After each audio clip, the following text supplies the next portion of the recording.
Evening, everyone. Welcome to the Monday, September 12th, 2022 episode of the MMAOB Daily Podcast. I am your host, as always, Adam Martin, and I am joined by my co-host here, Mr. Big Marcel, for today's podcast. Two podcasts today, as always, guys, on Mondays. First one, we'll be recapping UFC 279, and then in an hour from now, we're going to preview UFC Vegas 60, which has right now it's 14 fights. There could be a 15th value with Yusuf if they find an opponent. So it's going to be a good show in the next hour, Marcel. But we're going to start here with the recap podcast.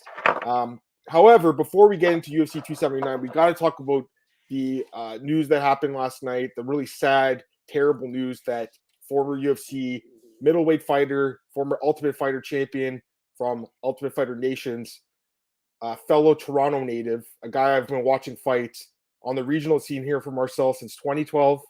Elias Theodorou passed away after a battle with stage 4 liver cancer. And this honestly came out of nowhere. No one knew about this. He did not make it public. I shouldn't say no one knew. His family knew, I'm sure, but he didn't make it public. He didn't want the sympathy from the public, which just shows you what kind of a badass he really is, you know? All right, so we got a lot to talk about this, Marcel. We're going to talk about 279 and everything, but I really do think we got to start with this just because it's so fresh and it's just so terrible. So here's what happened. So last night, I wasn't feeling too great, so I actually went to bed early, Marcel, about 9 o'clock my time. I usually go to bed like midnight, so that's early for me. I wasn't feeling well. About an hour later, my phone started rumbling, right? Because I had left it on, I guess. And a friend of mine, I'm not gonna say who it is, but a friend of mine texted me, and he lives in Toronto as well, and he used to train with Elias. And he said, "Hey man, just so you know, Elias Theodorou died of cancer. I just found out." And I was like, "What?" Because I just woke up, right? I was like, "What?" I was like, "What are you talking about?" And I'm like, "What are you talking about, man?" He's like, "Dude, I'm sorry to be the one who broke the news." I was like, "What the?" So of course I go on Twitter, and then I check the Discord, and in the Discord, obviously, James had seen the tweet about it as well. There was another guy that worked for Fight Network on Twitter that was the first one to post it. No one gave him credit because he's not really a journalist, but he did mention it first. It's not like this is not something you really want to get credit for, anyways. Exactly. You know what I mean? Like I was not in a rush to say it. So, truthfully, Marcel, I didn't want to believe it, but unfortunately, I had a personal friend that knows him, and then obviously James, instead in the Discord, he spoke to Aaron Jeffrey, who's a good friend of Elias as well, and he confirmed that he passed away. So I was in absolute shock. And then obviously we had confirmation from his representatives. So it was just terrible. I'm still in shock. I'm still sad about it. You know, it's still just horrible news. I'm going to give you your chance to talk about it in a second, so I just wanted to mention like my thoughts. So I'm from Toronto, and Elias was one of the first fighters that really made a name for himself from our city. He's from Mississauga, and he's a Greek Canadian. He's born in 1988. He's 34 years old. He passed away. I'm also born in 1988. Actually, my birthday's tomorrow, Marcel. I'll be 34 tomorrow. This one really hurts. This is a good person. This is a good guy. Had the pleasure of interviewing him before, Marcel. I posted the link today on my Twitter. Me and James interviewed him in 2015 when he fought Roger Narvaez, and he was a great interview, just a great guy. By all accounts, just an awesome person. And if you just see like what everyone's saying about him, it's all positive things. It's just a big loss for the community, man. Honestly, it really is. He was an awesome guy. He was a good person. He did not deserve to die this young. No one does.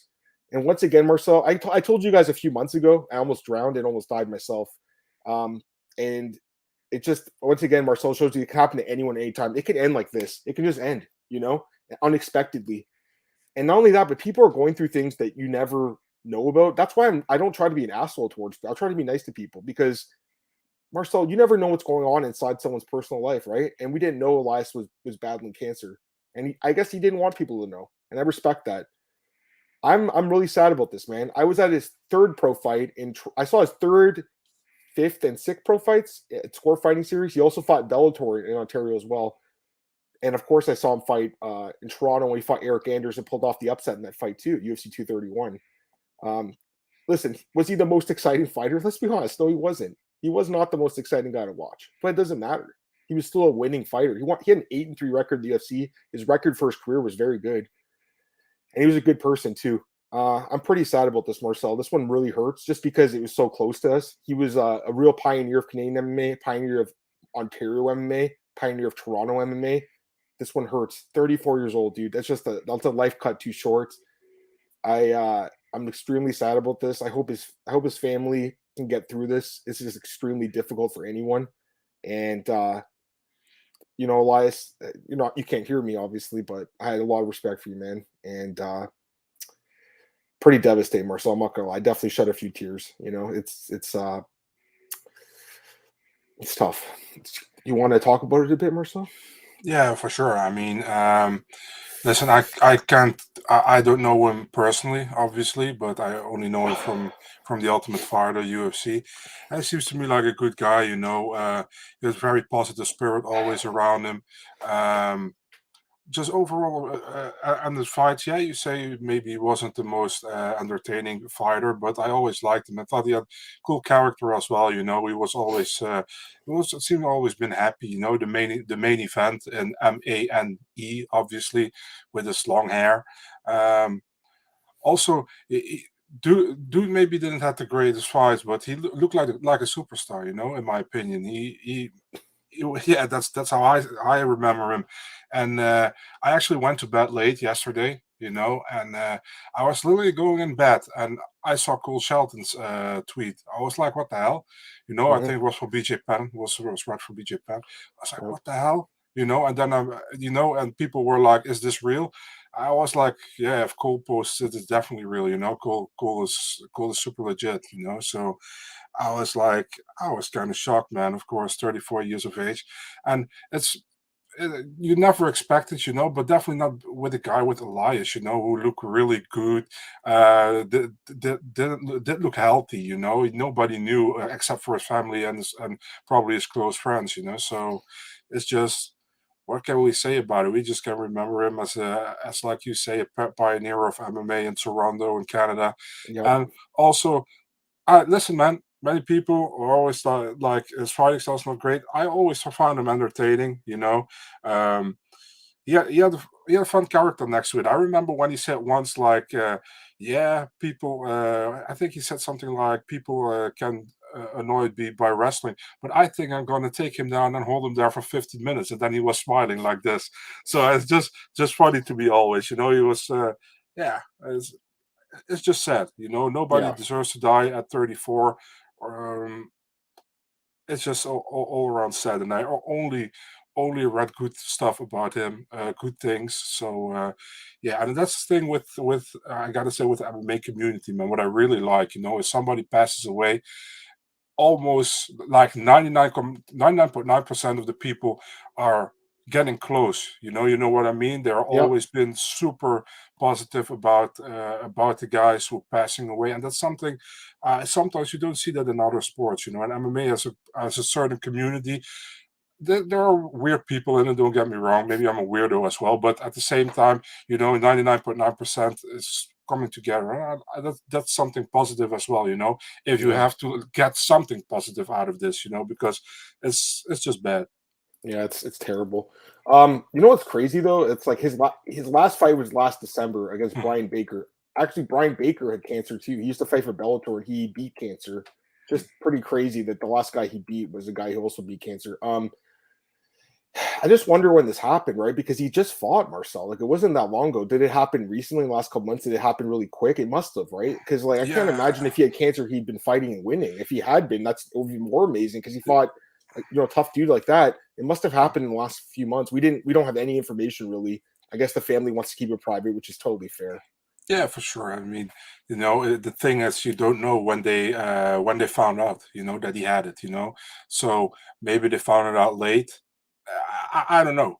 We all don't know, and we will probably not know, and I respect it. Yeah, It's obviously Elias didn't want to have anybody to know this. yeah, Because yeah. if he wanted that, everybody would have known. Nobody Oh, knew. I'm sure he would At have went least, on Twitter and just said, and everyone would have known, right? It would yeah, have been easy for him to tell everyone. He didn't want of people course. to know Marcel. He wanted to I keep it to respect that, himself. man. I Me mean, too, dude. it's like it's personal stuff, and not everybody has to know your personal stuff. You know what I Yeah. mean? So yeah. I was talking to my friend last night that knows him, right? That told me. So he just said that he had seen him recently and he had looked thin, but was telling people I've been training really hard and been doing a lot of boxing, but Mm, in reality he was really sick. So that yeah. again, he didn't want anyone knowing. He didn't want people to even give him any sympathy, and you have to respect that. Yeah. It's just a damn shame. Let me get some comments, guys. John with the tribute. Hey, Glenn, what's up, man? Dana did tweet something though. I see some you guys talking about that. He didn't tweet it. Sorry, Instagram story.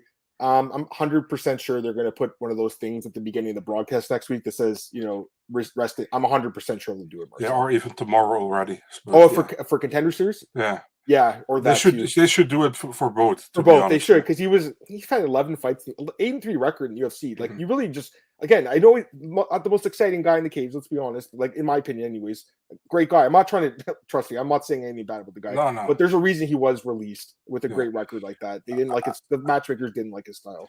Adam, I feel like a great record though.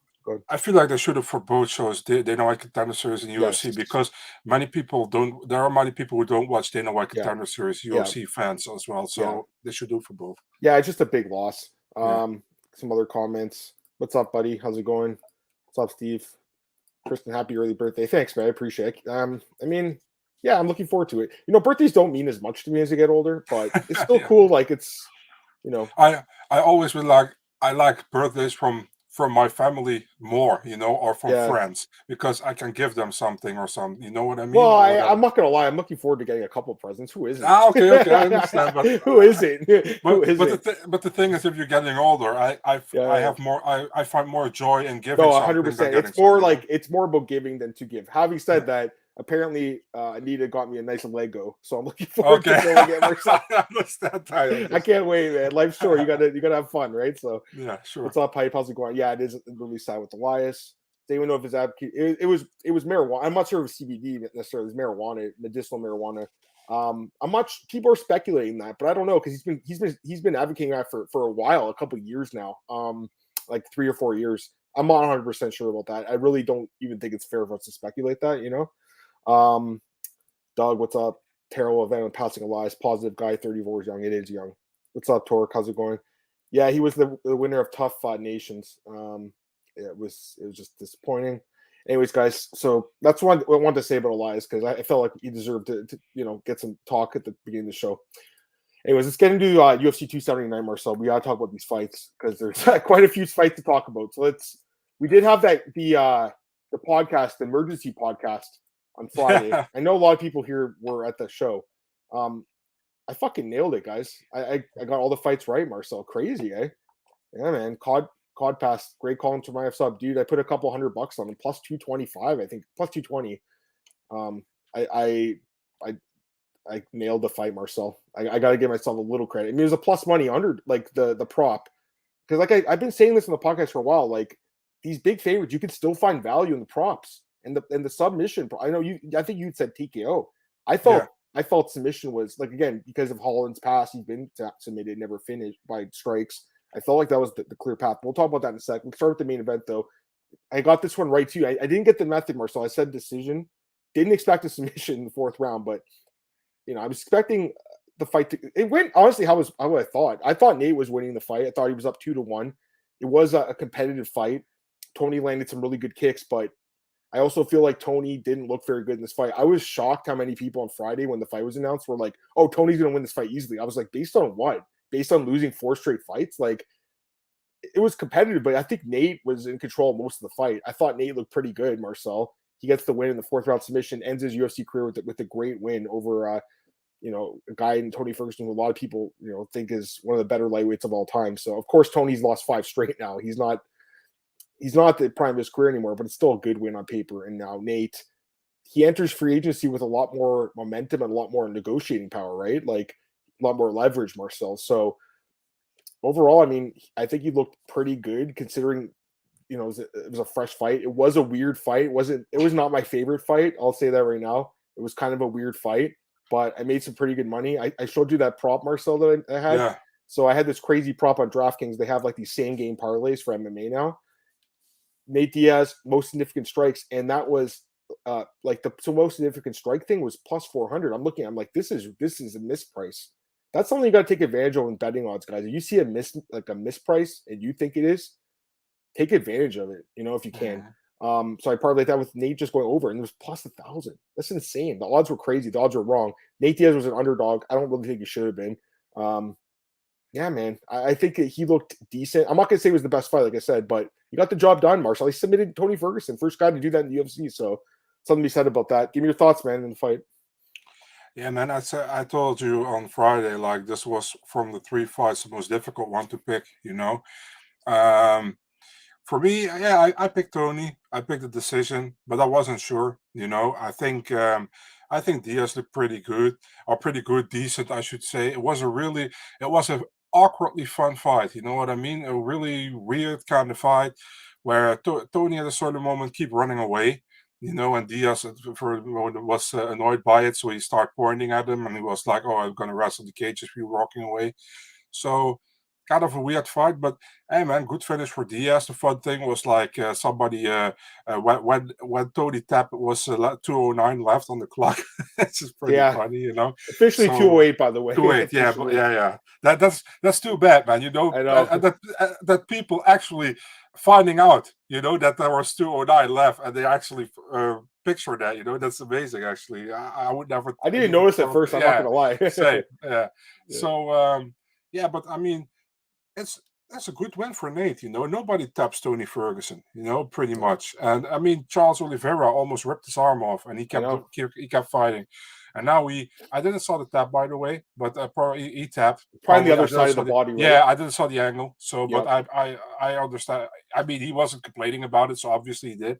Yeah. Yeah, good win for Diaz, man. Now, what can we say? Listen, man, and I gotta get my co-host in the Dutch podcast, Dennis. He said it perfectly. He's like, they tried to fuck Diaz in his last fight. He got all the cards on Friday. He got Ferguson. He taps him out, and after the fight, he goes on the mic, and he's actually super polite to the UFC, saying thank you for everything. I'm going to do another sport right now, and when I come back, maybe I want to come back after that. He could have said, like, you motherfuckers, you tried to screw me with Khamzat Chimaev, and now I'm fighting Ferguson. Look at me now. Fuck off and walk away. He could have said that, but he kept it classy, and I respect that a lot, And Nate, man, wish him all the best outside the UFC. Had a great career in the UFC, I think. Listen, man, if you're an MMA fan, I don't think you can hate the Diaz brothers. I mean, they're awesome. I always love them, and I'm happy for Nate that he that he got out with a victory.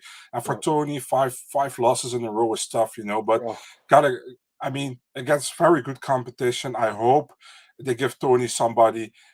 Tony's probably going out the lightweight rankings. He's now at welterweight, right?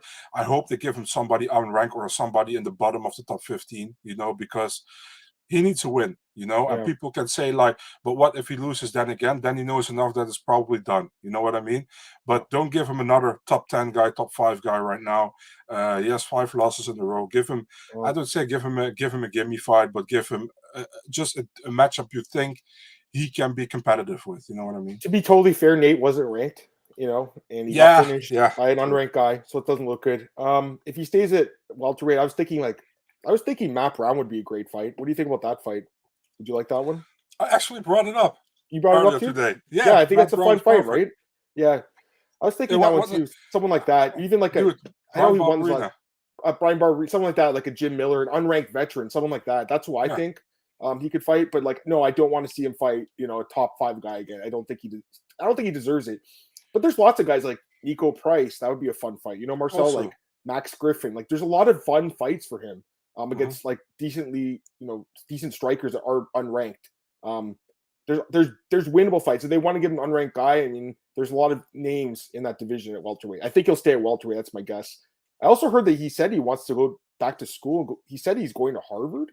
I don't know is this a joke or is he actually? That, but maybe that's what he said, man. He said he's got an offer from Harvard or something. I mean, everything is possible, I mean, Hasbulla signed with the UFC, so I mean, saw that. Let's get some comments here. Chimaev sub was too easy. Hope people tell me too, man. People were praising Tony's first round of the Chandler fight, hoping that guy would be back. True, it's true. I thought that round was close, by the way, but I think he did win it. But it doesn't matter. He got kicked in the face. It is crazy, by the way, that he fought sooner than Chandler did. When Chandler's going to fucking brutally knock him out, that is kind of crazy. I had Nate up 2-1. Tony matched up with him. I think 5 years ago might have gone different. Probably. Hey Marcus, what's up? By the way, I gave Marcus a lot of credit. He won a ton of money on Johnny Walker. I picked Johnny Walker last week. Me and Marcus were talking about it in DMs all week. He loved him there. Congrats, Marcus. Yeah, Congrats. Marcus did well in that. So good for you, Marcus. He thinks Tony. He was at the fights. He thought Tony looked old and slow and fought like a fan who was fighting his idol. I don't think Tony fought a smart fight. That whole thing where he kept turning his back was stupid. Why was he doing that? What a dumb thing to do. And his corner was saying like, "Go for a takedown or something," and then he went for a takedown. And then he got guillotined. Yeah, I don't think the takedown was like the worst thing ever, but I actually think he was doing good in the third round with the sticky and moving. But yeah, two of the judges actually thought Nate won the round, so he had to finish the fight, Marcel. Now that we're looking at it, in hindsight, because two of the judges had 3-0 Nate. I don't agree with that. I think the third round Tony won that round. One judge had 2-1 for Tony, giving the second round to Tony. That is crazy. I don't know how he won the second round. That's fucking nuts. Third round though, I do think that. Yeah, I was just surprised. Actually, I did see quite a few people like 2-1 Tony. I'm like, how? How is he winning this fight? There's no way he was winning that fight. Sorry, but he wasn't. All right, let's get to more comments. Think how much Nate will make Nike sign a CB deal for sponsors more than GFC first. He's going to do really well. I was shocked. He was so nice to Dana and UFC. Could be they don't fuck with Nick's contract too. Yeah, possibly. Agreed. Nate kept it classy at the post-fight presser. He did. He did. Although there was some controversy, I guess. Like he called Li Jingliang Chung Li. Some people were upset about that. I don't think it was on purpose, Marcel. I got to be honest with you. Get out of here with that woke shit. You know what I mean? I mean, obviously he didn't do that on purpose. You know, if he wanted, he would say that fucking Chinese idiot or something. If he wanted to, how do you say that? He wanted to be disrespectful about him. You know what I mean? So he obviously didn't meant that. Also, I know a lot of people were thinking like the Street Fighter Chun Li, like from Street Fighter games. I think he meant Kung Lee, the former UFC fighter. That's who I think he was talking about. Remember him? So of course. I don't think there was anything there, and I know he apologized right after. So I kind of disagree, but I know some people were offended by that, including our friend John. Yeah, I know. I love John, but I love John as well. But come on, that's his opinion, though. You know, Marcel, he is an Asian, and it's a little different maybe for him. Having said that, I did look through the comments. There was other people like, I'm Asian and I'm not offended, and Nate apologized. And I just wanted to mention it because I know a lot of people were talking about that. I don't think me and you were probably the right people to honestly be discussing it, Marcel, to be fair. But I gotta say something about this, dude. You know, people should stop nitpicking this shit all the damn time. You know, if somebody is really blatantly disrespectful, for sure, go against it. But he wasn't disrespectful, you know. But this is all the time. This thing is going, you know, and it's getting worse and worse in the world. I feel, and it's annoying me a lot as of lately. And you know, I love John JHK. He's the man. He's a G. You know, I love him. Yeah. But come on, man. You know, I mean, sometimes I hear something I don't really like, but I just let it go. You know, let it go. Don't go everything. Don't jump on everything. That's my opinion. You know, and that's just my opinion. For sure. And also this guy saying from Bloodsport, there was that guy Chong Li in Bloodsport. So I really don't think there was anything there, but he also credited his suit. Lee's suit was amazing. Lee looked good in that suit. I'll give Lee some credit. He looked good. We talked about that Friday, I think. Bolo Young, yeah. Can you remember Bolo Young from Bloodsport? Yeah, that's Chong Li actually. Yeah. I have Bloodsport on DVD. I've watched it like once or twice. It's been a while, but it's obviously a good movie. It's like a big, it's like what 80s martial arts movie. Typical 80s martial arts movie. Can't beat that. I love those. Yeah. Hype's asking, is there a reason no donations allowed on this channel? I mean, it's not my channel. It's Nick's channel. So and Nick's doing pretty well. If you want to send me something personally, you can message me and I'll give you my information. But I'm not here to ask you. I know a lot of channels do ask for donations. Listen, I could probably use a few extra bucks to buy diapers.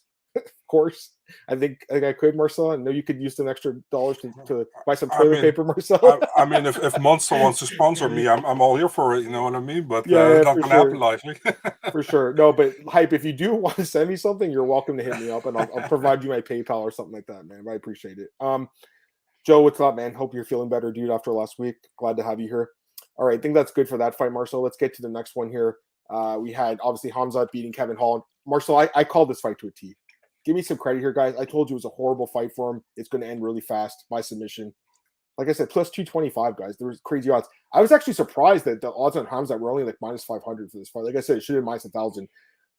I hope Holland got paid. Apparently, Dana said that they didn't pay these guys extra. I don't believe that. I think that's a lie, to be honest with you. No, It's no, bullshit. no. I think it's complete He, garbage. he didn't want to say it. Somebody said, "What did these guys get?" And he was like, "They have contracts." He just didn't want to say it. So Because he didn't want I'm other for guys sure. using leverage, right, in the future. Yeah, for sure. They gave them something extra. For It was sure. just a bad fight for Holland, though. I think I just don't really think he should have taken this fight. I like I said, hopefully he got paid and then it's worth it. But he had some momentum at 170. He was doing well, and then he fights like arguably like honestly, Marcel Khamzat's the best wrestler in the UFC right now. I'm going to say that right now. He's in the division, anyways. He's the best.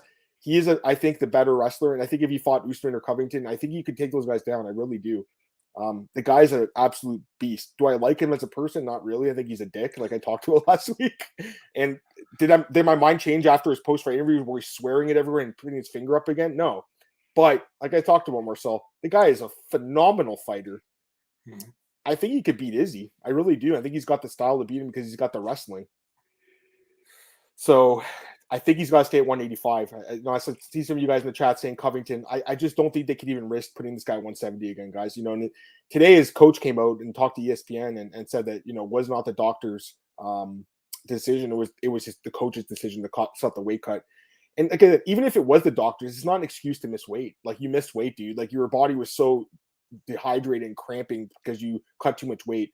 He's not really a welterweight, Marcel, like I said, I think Khamzat's amazing. If he could make 170, I think he could be the champ. We talked about him. Remember at the beginning of the year, we said who's going to be the champ? And I think we both said he would be the champ, maybe. I think 185 looks more realistic, to be honest with you, Marcel. Like I said, I know Izzy's a lot taller and everything, but how much? Actually, Izzy's only 2 inches taller. It's not as big as people think. And he has a 7-inch reach advantage. So it's like that's the problem. But the takedowns, man. Again, guys, we got to see him fight again against an elite guy. I don't think Holland really is an elite guy. He's good, but I just think the takedowns are so dominant, Marcel, that I think he can give Izzy problems. Or Pereira, whoever wins that fight. Having said that, pardon? Pereira, we don't even know his ground game. We have no idea, really, right? Again, we saw the Bruno Silva fight where he did stuff some takedowns, but but Bruno Silva's not Chimaev. And then Bruno Silva got destroyed by John Luchard in his last fight. So how good really is he? Anyways, I think Khamzat's great, but for Holland, bad matchup. He's calling out D-Rod again, or he said Wonder Boy. I say give him one of those fights. I think he kind of should get a striker next, personally, and not a guy that can. Again, Marcel, we know his grappling is his deficiency. I don't think it's really a surprise that he got sub, but again, we got good plus money on that. So if anyone tailed, I hope they did. Randy Brown, Breach Canal, you guys like Holland and Randy Brown? Hey, what's up, man? That'd be a good fight. I think Randy Brown should have got ranked guy too. He's fighting Chernobyl unranked. I think he wins that fight. He's a big favorite too. So we'll talk about that next. I think that's on the October 1st card, right? I believe. Yeah. Dern and yeah. I want to talk about the Chimaev Holland fight. Sure. Yeah. So the thing is, like, I was also talking with other Dutch podcasts, and actually Gilbert Ivel said something which I actually didn't thought about, and he was like, a promoter, when I was fighting in Pride, he said I was known for getting yellow cards for falling people, He's like, I was just stupid when I did that, but that's what I'm known for. And at a certain moment, that costed me money, he said, those yellow cards. So I tried to be more decent and didn't get, and the next 2 or 3 fights, I didn't get any yellow cards, he said. And then the promoter came to me and he was like, dude, why don't you fall people anymore or do something stupid anymore? He's like, I don't want to get fined, And then he's like, yeah, but please do it, but we will give you a yellow card, but you don't have to pay it. It's good for the public. It's good for the, how do you say that? To hype the fight, and being annoying. People like that stuff. So I'm thinking and he was like, what if the UFC told the same to Khamzat Chimaev? You're failing your weight cut, just play the heel or whatever. Play the heel, get more interest into the fight. Holland is already, how do you say that? Somebody that the public loves, It's a face. Call it a face. Yeah, exactly. So I didn't thought about that, but maybe that's the thing, because right now his coach came out, what you said, against Brett Okamoto today, and he explained and apologized. You know what I mean? So why didn't the coach came out 2 days ago, but after the fight, or why did Khamzat didn't apologize? I think the coach apologized, but I don't think he apologized if Khamzat didn't want him to apologize. You know what I mean? So there is something to this. I don't know what exactly. About the fight, by the way, we both thought Kevin Holland wouldn't have any chance, to be really honest. Khamzat, I love the chain wrestling he has. I think he's an amazing fighter. But in my opinion, this is a huge weight miss, in my opinion.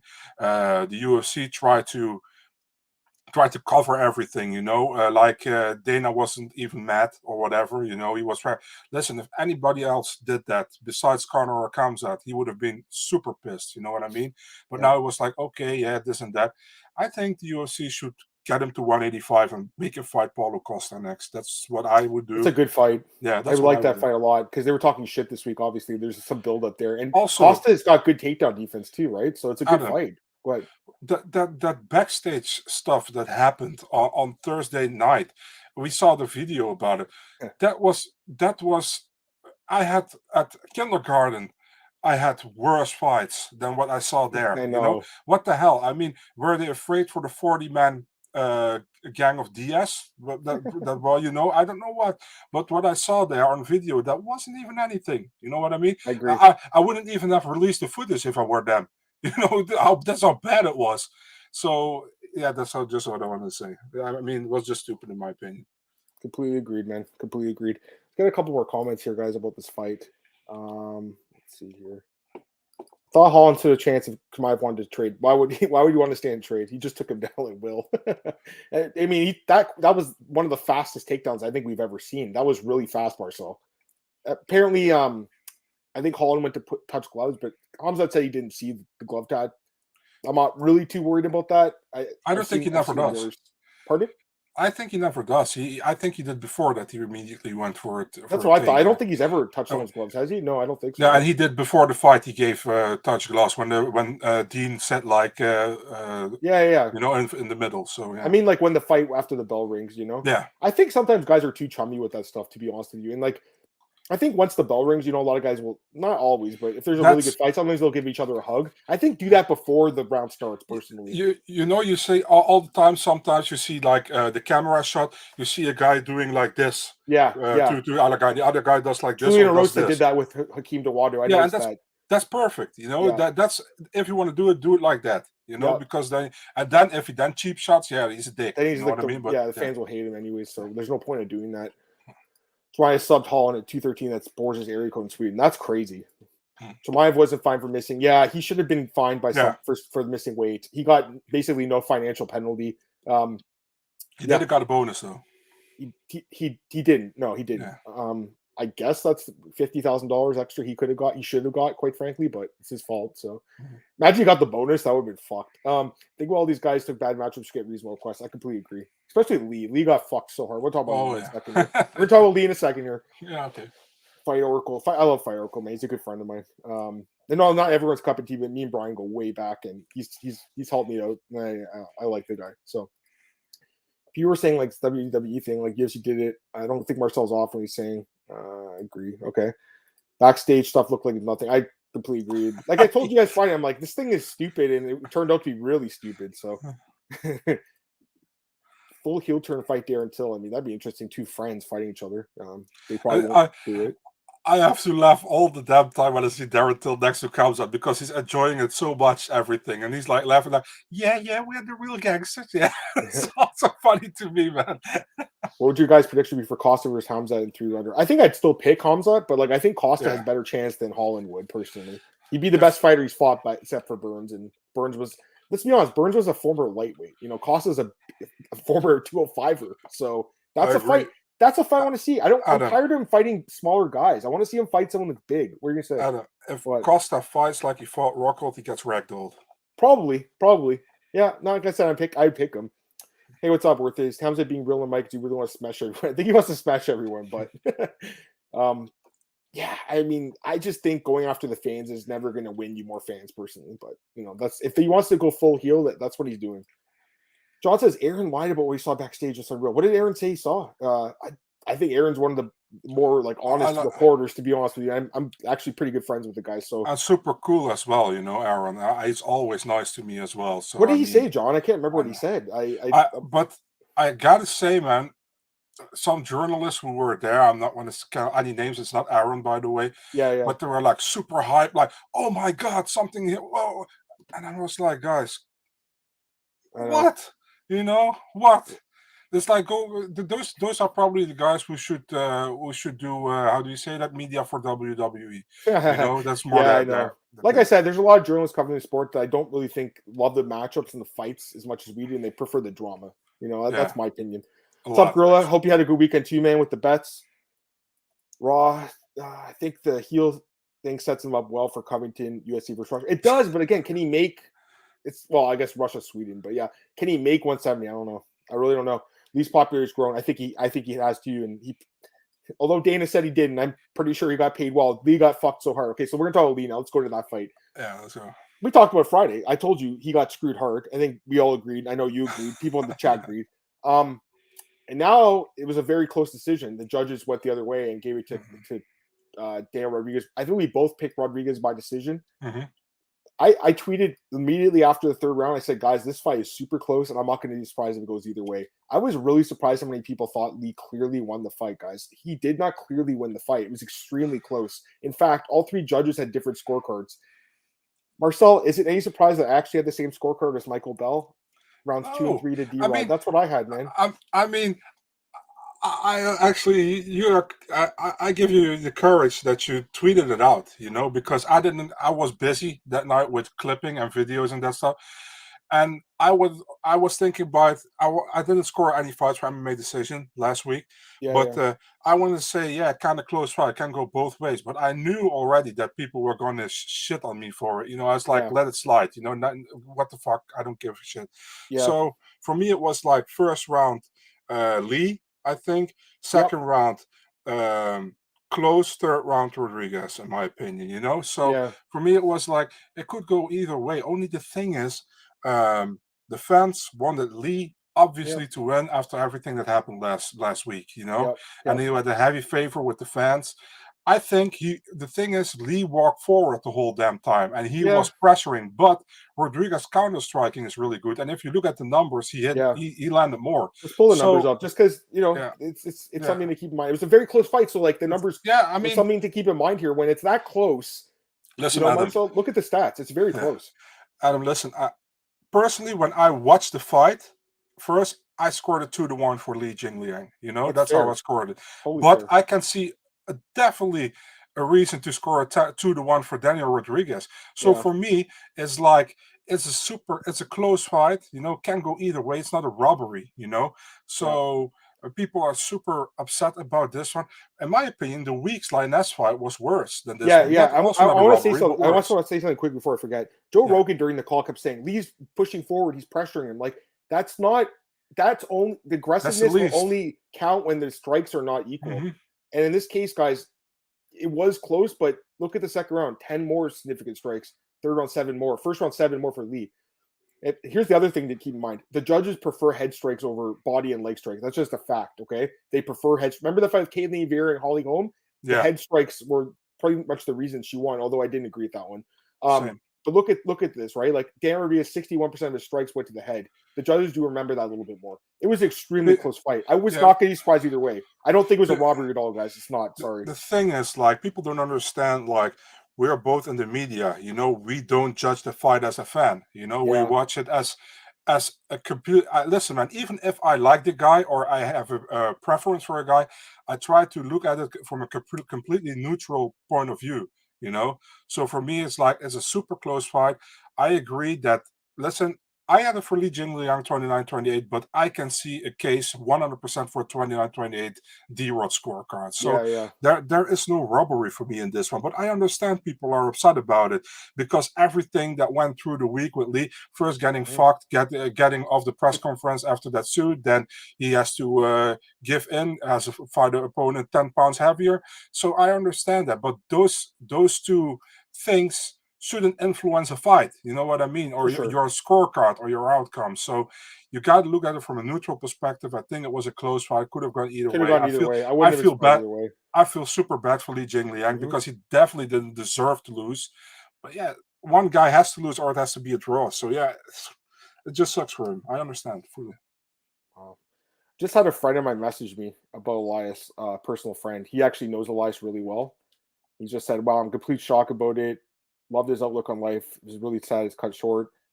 And I just told him the same thing, and he just said, "I actually met you the same night you fought at the UFC card in Toronto." Wow, that's interesting. So comes full circle, Marcel. It's crazy. I agree, Glenn. I agree completely with this, by the way.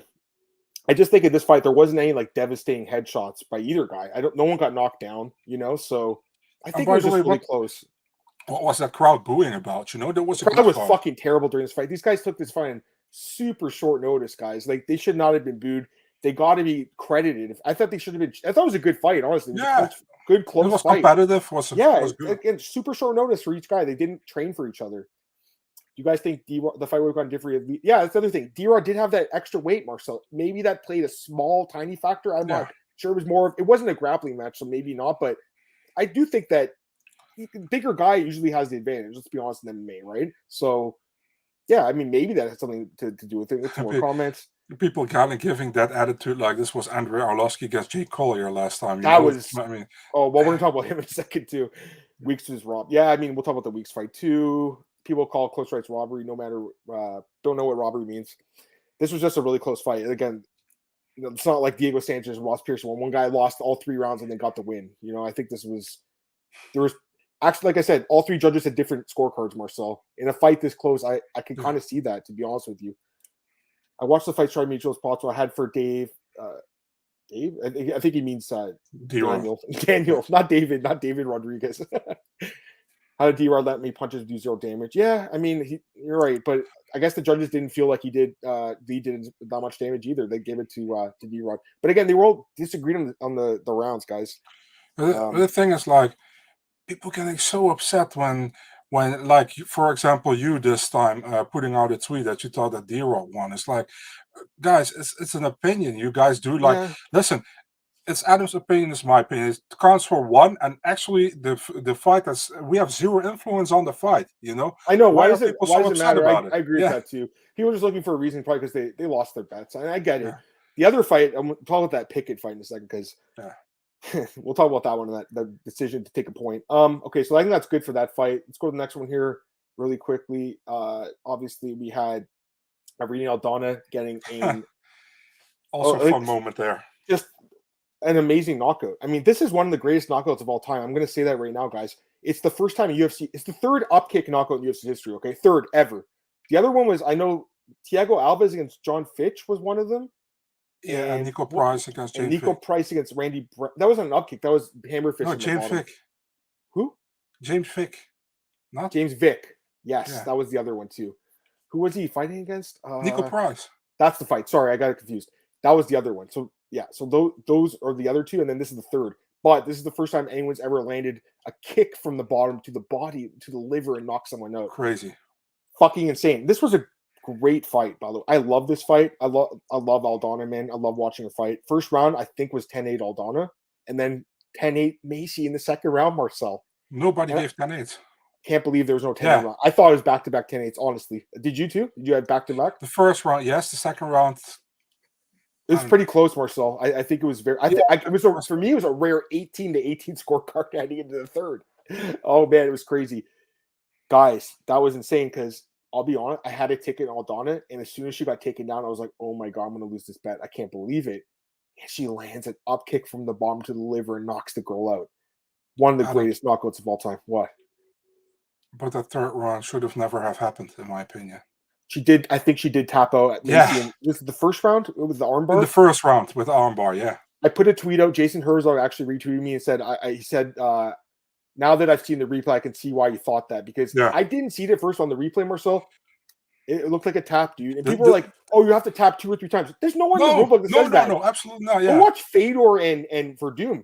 Yeah, that was 1 tap and he tapped out. We all knew he tapped. I think she tapped out, Marcel, and I don't blame her for continuing to fight because if the ref didn't see it, then whatever. But I do think Macy tapped her out, got tapped out in the first. But Adam, I gotta be here. Like, you got instant replay. The referees who are sitting cage side should see this, in my opinion. If Jason Herzog doesn't see it, they could do that poll of the judges thing. Yeah, and everybody obviously didn't saw it. So I think it's bad. That's why I'm happy, and I don't hate Chason. I think she's a good fighter, and I like her actually. But that's why I'm happy that Aldana won in the third round, because if she didn't have that upkick, she likely would have lost 29-28 on the scorecards, because Macy was winning that third round with her wrestling, I think. But I mean, should have been more sharp on that. And listen, Jason Herzog was maybe on the wrong side of it, and that's possible because there happened so many things in the fight with those scrambles, and with those submissions. But there are other guys. There are 3 judges cage side. You have instant replay available. Somebody needs to see that from the commission, in my opinion. I agree. And listen, they could have watched it back. And if nothing, go ahead. But I think it was a tap. But that's just crazy because I spent a lot of my day yesterday watching the NFL, and I know a lot of us do. They replay like any scoring situation. They'll look at it, like make sure that it was a touchdown. Like the guy's toe touched the white paint, it's not a touchdown. You know what I mean? Like the rules are different than me. We do have instant replay, but it's never used. So, anyways, couple comments. Most unique. I mean, it's up there. It's one of the craziest knockouts ever. Joe, this was a good bet. I actually had a bet on her by second and third on knockout. I took just a few bucks. Because I'm like, you know what? She can knock her out. I think she can finish her. I didn't expect it coming like that. And like I said, I had a big straight bet on her. I told you guys last week that I think she should have been a big favorite. Maybe the odds were right looking back at it because it was pretty close, but she ended up winning, so I'm happy. It was a good night for you, Marcel. I went 3-5 in the first 8 fights, and I was like, oh my God, I was getting slaughtered. I'm like, call your loss. Like, I'm like, this is not some my crazy night. upsets. And then 7 upsets on 30 fights. And then I went 5-0 in the main card. I think that's the first sweep I had in the main card all year. So it was crazy, man. Torrance talking about Ferguson. He thinks he didn't look very good against Nate. I agree. He didn't look good at all. He's in the decline for sure. It's like Axic. Yeah.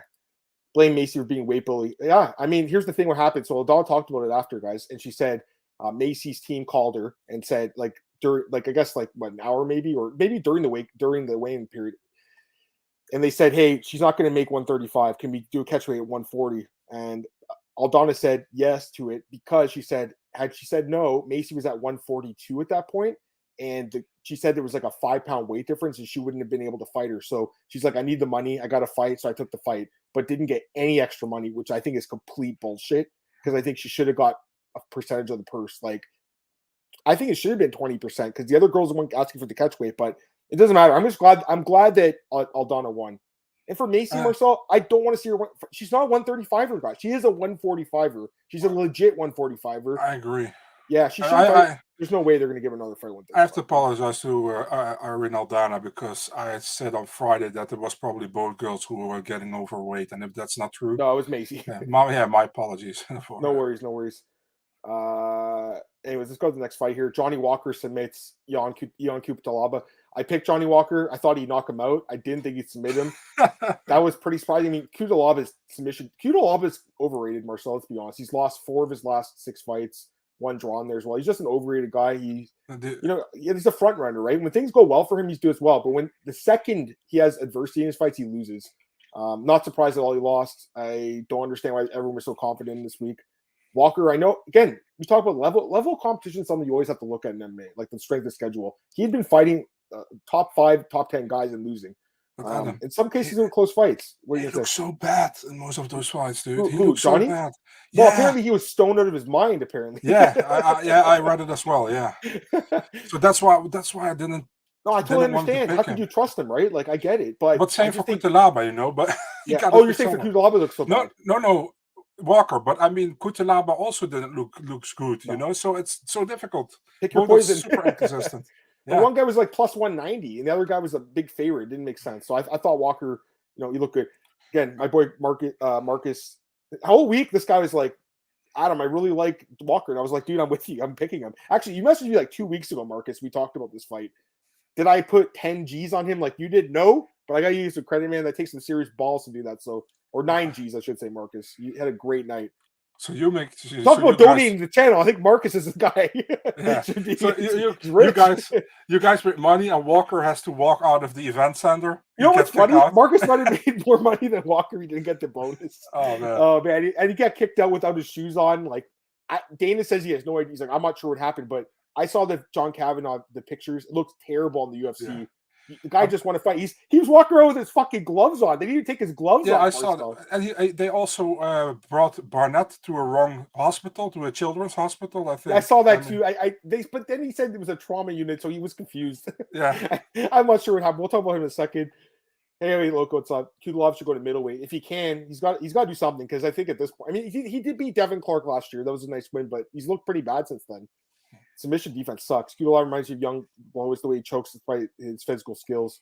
Jan used to not be a good fighter, you're right, like back in the early days in the UFC, but he's turned into a champ. I don't know if Kudelov has got that same potential, but you never know. I mean, guys have turned their careers around that surprised us. Oh, you mean submission, but yeah, I don't know why he got kicked out. That's crazy. Go to the prelims here. We'll go through them kind of quick, Marcel, to be honest with you. Some of these fights, were kind of how we expected, but there were a few upsets. Julian Rosa pulls off the upset against Hakeem Dawado. When Hakeem missed weight on Friday, that kind of made me question this fight a little bit more, because I thought he was going to probably knock Rosa out, but, Rosa proved me wrong again. I'm really bad at picking Julian Rosa's fights, Marcel. I pick against him every fight, and he's been beating me. So credit to this guy, because I picked against him all of his fights since coming back to the UFC, and he's won all of them. So good for him. Yeah, I mean, he looked good. He's an exciting guy, man. He's won 5 of 6. I heard an interview with him. Cole interviewed him. Dude, he was working for Uber like before he got a second shot in the UFC. He was driving people around. He was talking about how like he was driving one day saying, "Why am I driving a car for people? I should be fighting the UFC." I'm happy for this guy, man. He's a good fighter, good quality fighter. I mean, what? He looked great. He really looked great. I think he should be he should get the top 15 spot from Alex Caceres, in my opinion. Yeah. Featherweight. Listen, Dawodu only lost in the UFC to Evloev and to to Danny Henry in his debut, right? So besides that, and I don't think he would beat Tugov, but he got the win there. But this is actually one of his worst performance, and that's not because he was worse maybe, but because Erosa really looked good. But also take in mind he was 3.5 pounds over on the weigh-ins, Dawodu. So maybe that has something to do with it. But I was really impressed with Erosa, man. He won all 3 rounds and he looked really good. So yeah. For sure. I guess a couple comments here. Walker left the tent the wrong way. That's why he didn't allow it in. Okay, I guess that makes sense. I mean, it's kind of weird. So, Loco, Abasov looked good. I think he should be in the UFC. We're going to do a quick recap after we talk 279. Not sure I believe Aldana says Glenn. I think Glenn, there's probably some negotiations going on. That's why she didn't come in early, because she said she was at 137, I think she said. And she said at that point, actually, I think she said she was on weight, and she just decided to start rehydrating once they realized that Macy was going to make the weight. But if you don't believe her, that's fair. I mean, who knows? But that's what she said. A lot of the fights were announced on short notice.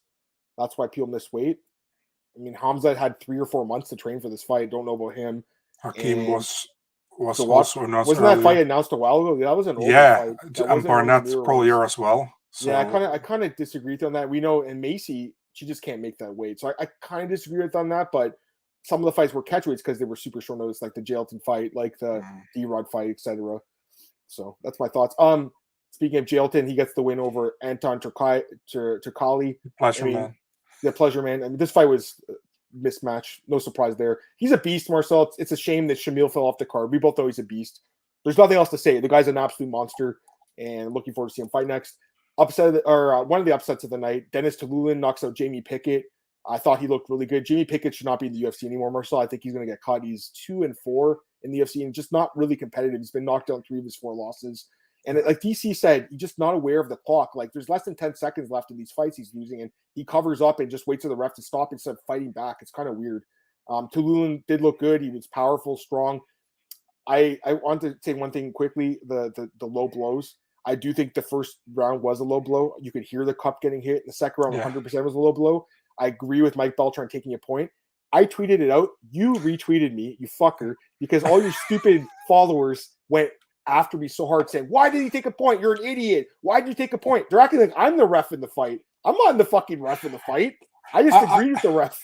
I retweeted you because I agree with you. So that's I know you did, but yeah, people were really critical of Beltran taking the point. I think it was good, the decision. What do you think? Because they were hard low blows. Like those are fight affecting low blows, right?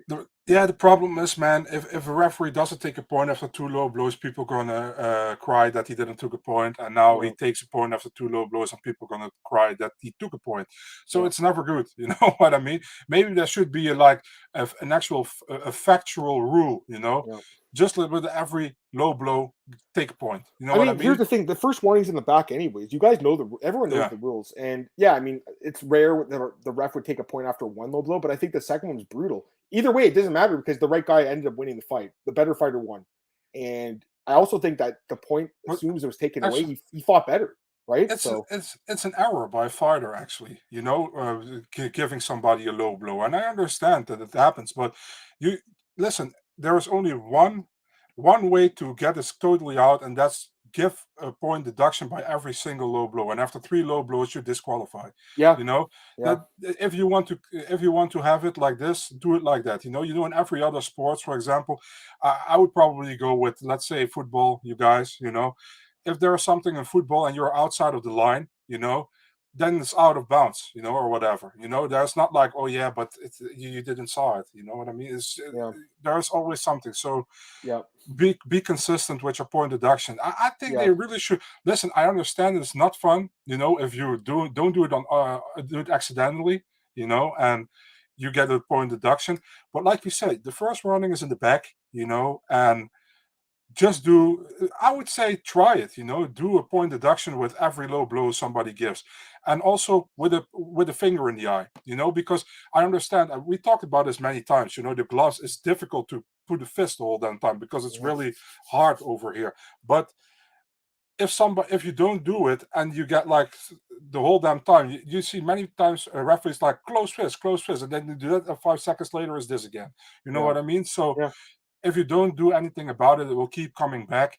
And at a certain while, nobody has eyes anymore. But you know what I mean.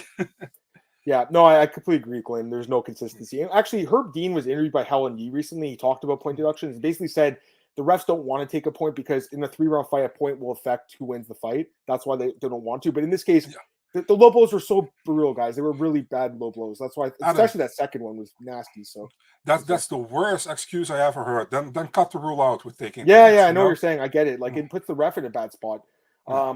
It's fair to say Jilton's next fight. I guess he's talking about the Rio card. I think that's 283, right? He Rio. actually he just I think a few hours ago he posted on his Instagram that he wants to fight Shamil in Abu Dhabi. I So mean, if they can get the fight book, just do it because Shamil's yeah, got some visa issues. yeah, Couple more fights here. Let's get through them. Marcel, Chris Barnett comes back with one of the best comebacks of the year. Defeats Jay Collier. He missed weight, so he fucked himself out of 50,000. Although Dana White said he's going to get some money, extra money. Everyone likes Chris Barnett. We all like the guy. He did miss weight. We all understand it. We all have sympathy towards his personal situation. That being said, you still signed a contract to fight at 266 or less. So I don't think that pound okay, and a half played a difference in the fight, though. I'll say that right now. Jay Collier just gassed himself out. He went for the finish, couldn't do it against a pretty tough guy with a good chin, and then gassed himself and got finished brutally in the second round. Definitely up there for comeback of the year, though. I did not see this upset coming. Any quick thoughts on this one? Jake Collier underestimated him. That's what he did, 100%. and he punched him out himself out in the first round. Yep. So you saw it at a certain moment when Barnett took full mount. He couldn't get him off anymore, and it Yep. was like a matter of time before he was done.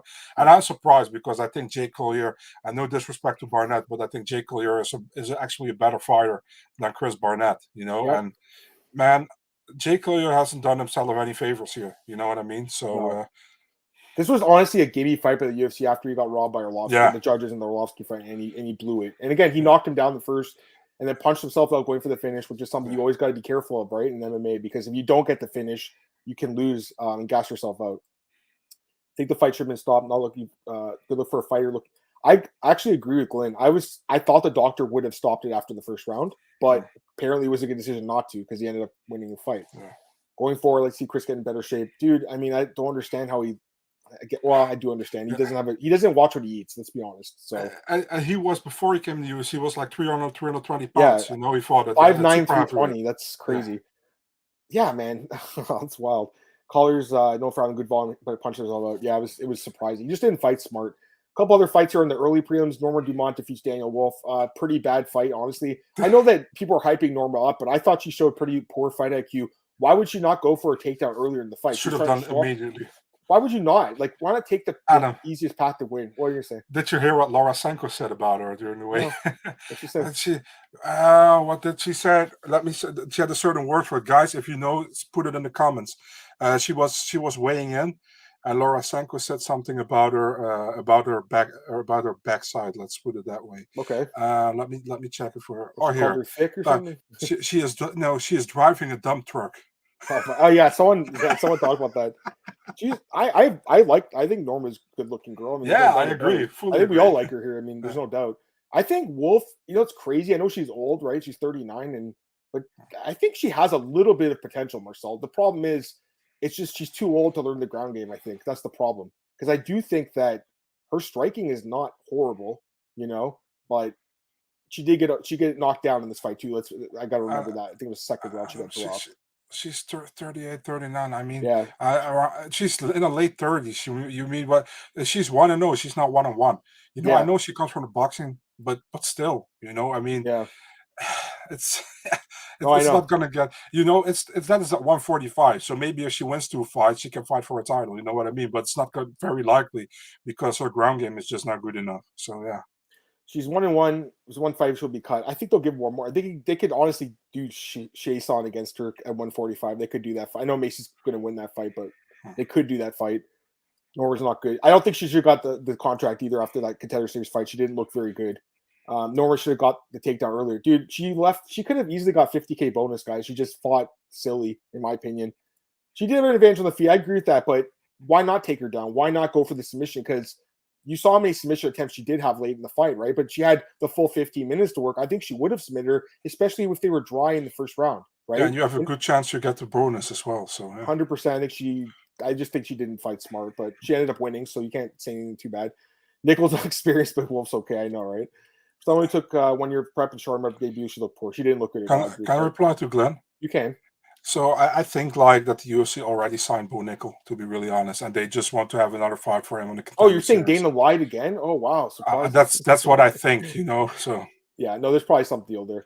A couple other fights really quick. Altang Halid defeats Chandler Hollinger. Honestly, Marcel, this is probably one of the more forgettable fights of the card. Yeah, he won the fight. He looked good, but it wasn't anything special. Elise Reed defeats a girl super smelly, Melissa Martinez. That was a super smelly performance. What bad fight IQ she showed in this fight, eh? She was winning the fight, dude. She was going to win the fight and goes for a takedown, gets reversed, and loses. Why? She was doing such a good job of staying on the outside and kicking. Tell me why she did that. Bad fight IQ, man. Yeah, man, and I don't know, and I gotta be honest, man. I missed a few minutes of the fight because I was actually super smelly at that moment. I had to go to the toilet, and that's no joke. But yeah, I don't know. The fight wasn't that good, and honestly, Elise Reed's talking all this shit to the commentators. What are you guys talking about? What are you watching? I don't think she looked that good either. I don't think she's very good. I'm just being honest. She's 2-2. She did drop the girl. I'll give her credit for that first round knockdown, but I don't think she looked good at all. Personally. She won 2 fights because of the lack of fight IQ. Her opponents fought with bad fight IQ. They both. The other girl was it Corey McKenna. She went for takedowns too late in this fight, and then this fight was the opposite. Reed or Martinez went for takedowns for no reason. So yeah, I think her opponents are showing bad fight IQ. I don't think she's that good. And then start up the fight, the card. Johan Linus defeats Weeks by split decision.